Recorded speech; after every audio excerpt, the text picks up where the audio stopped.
This is the fastest way to get to 1,000 subscribers in a small niche. Hey everybody, it's Ronnie from Scent Science. This is a little bit of a different change of pace on the videos that we usually do here on the channel. First off, I want to thank all of my subscribers. We finally hit 1,000 and I really do appreciate it. Some of my subscribers have channels themselves. Some of them bigger than mine, some of them a lot bigger than mine, and some of them are smaller. I just wanted to share some of the tips that I've learned from all the nights of studying and everything that I've been through to make sure that your channel can grow to 1,000 subscribers. This is a little bit different because it's not that fragrance related. I believe that this video here is equally important, especially for people who are starting here on their journey on YouTube. In this video, I'm gonna show you the 5 ways that I was able to crack the code to get to 1,000 subscribers. Now, YouTube is a mysterious place. It used to be easy.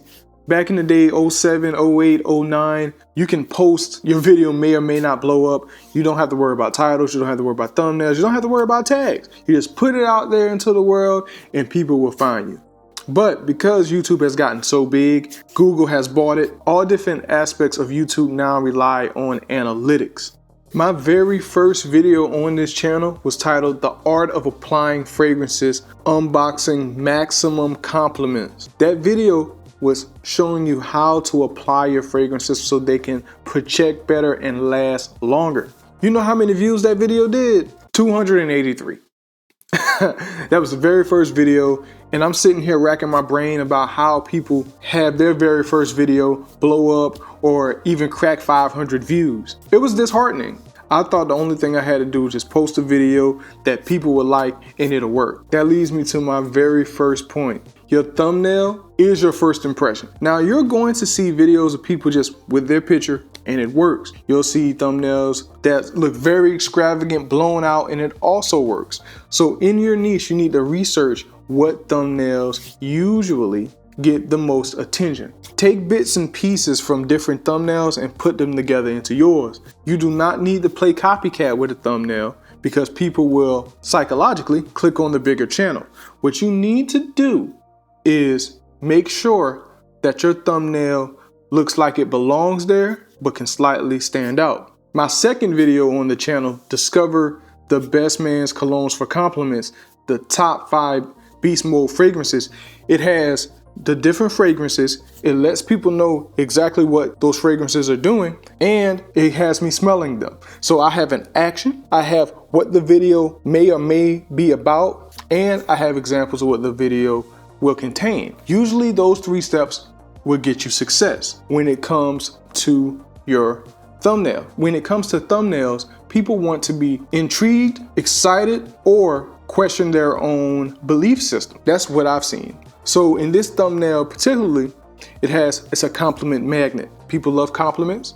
People love being attracted. It relates to the channel and it has me doing an action. So people want to know what makes these compliment magnets. That happens with every single niche. The new iPad comes out. You have the old iPad versus this iPad in the thumbnail. You have something dealing with politics. You have something dealing with teaching. You have something dealing with how-tos. The thumbnail needs to be interesting. The thumbnail needs to be engaging. The thumbnail needs to be bright. Or it needs to have that contrast in colors in it. Being different and looking like you should belong there is very important when it comes to a thumbnail. You will not blow up if your thumbnail looks exactly like Mr. Beast's thumbnail because he has millions of followers and you only have 15.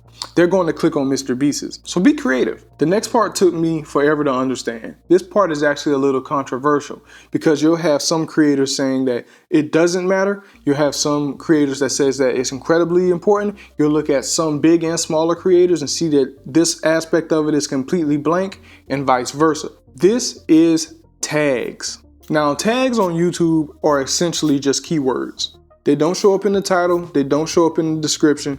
But it's a dedicated space for when you upload the video, YouTube will use those same words that'll make your video searchable in terms of relative video content. So what I've seen personally in my videos is that if I use certain tags, they'll show up around certain creators, bigger channels, as well as some smaller channels that use the same relative tags, and I have a higher impression. I get to impressions in a second that will allow people to click on the video. I'm not sponsored to who I'm about to talk about. Wish I was though. vidIQ, absolutely amazing. It definitely changed the game on how I do a lot of things YouTube. They have great tools when it comes to keywords, description writers, some AI. It's not free, but it is worth it. And it really helped me look at a lot of different analytics when it comes to how my videos are done. If you look at my channel right now, you'll see my last few videos. You'll see that I have 2,000 views here, 2,000 views here, 1,500, 1,900 views here and there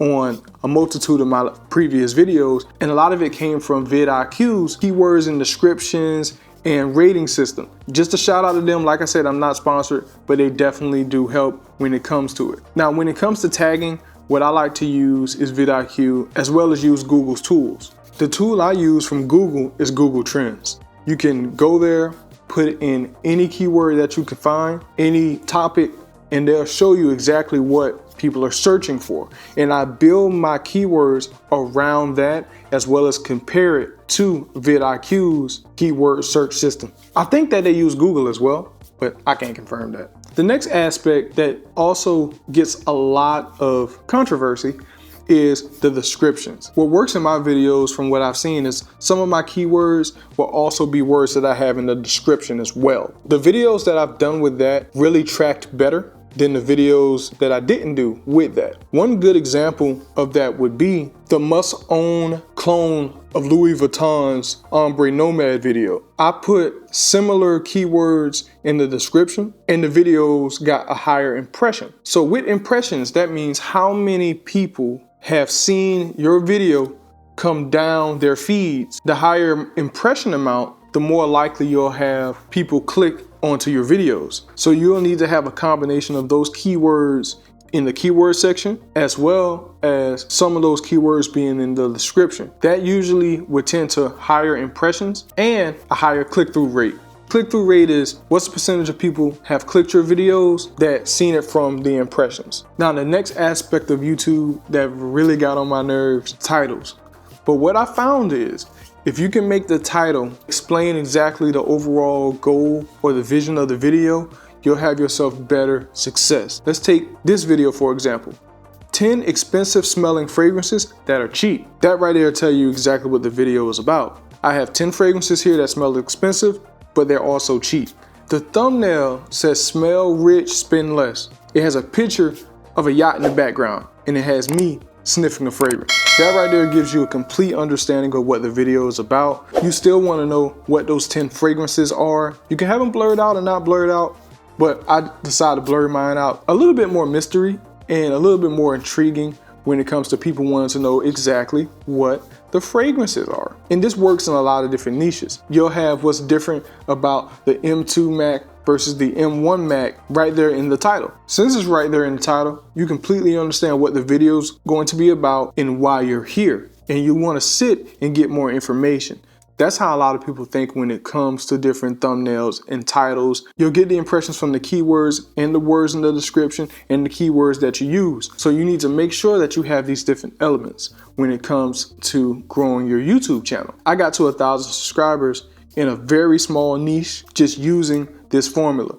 It took me hours upon hours upon hours figuring out exactly how to do this in a way that is not only constructive, but will help the channel grow. And again, I thank everybody for subscribing and watching the videos.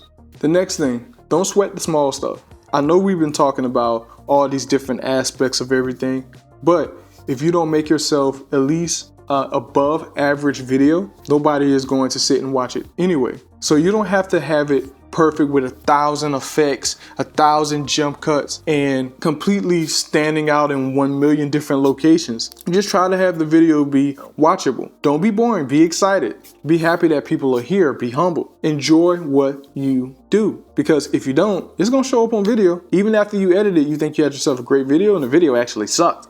Trust me, I've done multiple videos. The amount of videos that I have here on the channel is not the amount of videos that I've recorded. I got about 8 or 9 videos that are sitting in the archives right now, all because they sucked. I wasn't excited about the video, so I didn't post the video. You have to be excited. And it's okay if you mess up the title here and there. It's okay if the thumbnail looks a little bad. It's a learning experience. You can always go back and change the title. You can always go back and change the thumbnail. You can always go back and change the keywords. And then the last bit, talk about what you're passionate about. I know the goal in YouTube at the end of the day, we want to all make this our full-time gig. We do not want to all just do this and then a 9 to 5, you'll get burnt out quickly. If you are not passionate about what you're talking about, you'll never grow. I am passionate about fragrances.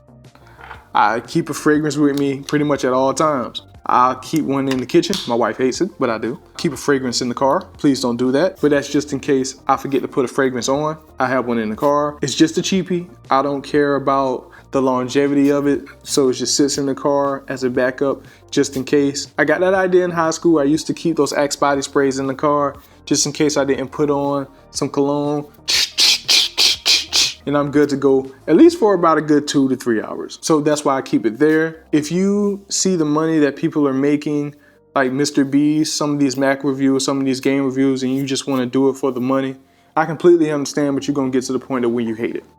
And I love the journey. I absolutely love the journey. I love the people that I've interacted with here in the fragrance community as well on YouTube. My wife does as well. That's why I'm trying to incorporate her more in the videos, because she's actually been enjoying the process as well as I have. You may see a video sprinkled here and there like this one, but this is mainly a fragrance channel because I'm very passionate about it. My wife would even call it obsessive because that's mainly what I talk about. I do apologize to everybody. I haven't been uploading last week like I usually do. I try to do about 4 videos a week, 5 if I can. I had some computer issues. This is actually a brand new M2 MacBook. I just wanted to make sure that the equipment and stuff is correct when I make these videos. I've been struggling to make, edit, and post videos on my older system. That laptop has conked out. It was struggling to do simple tasks when editing. So this should definitely help when it comes to speeding up my workflow. The average video that I do, one video was roughly about 6-7 hours of work. I usually try to make about 2 videos a day. It's been a full-time job on top of my full-time job, but I love it. And I do this for you. I do this because I want to share the passion of fragrances. And when I can help out, I will help out on other topics as well. I thank you for watching. I appreciate all that you've done to help this channel grow. We're one step further into monetization. I think we're almost at 2,000 hours. I know we're over 1,000 subscribers. Like I said, almost in all my videos, I'm trying to make this side thing into the main thing. I can't do it without you all here supporting me, without you all supporting my wife when she comes on. The giveaway is coming soon. I already ordered Nashani's Ani for celebrating the 1,000 subscribers that I'm going to give away. The only problem is that I'm just waiting for the discounters. They haven't shipped it yet. Kind of the nature of the beast sometimes when you deal with a popular fragrance. So I'm just waiting for that to come in and I'll make the video. I have another video coming out pretty soon because I just got in an Angel Share clone.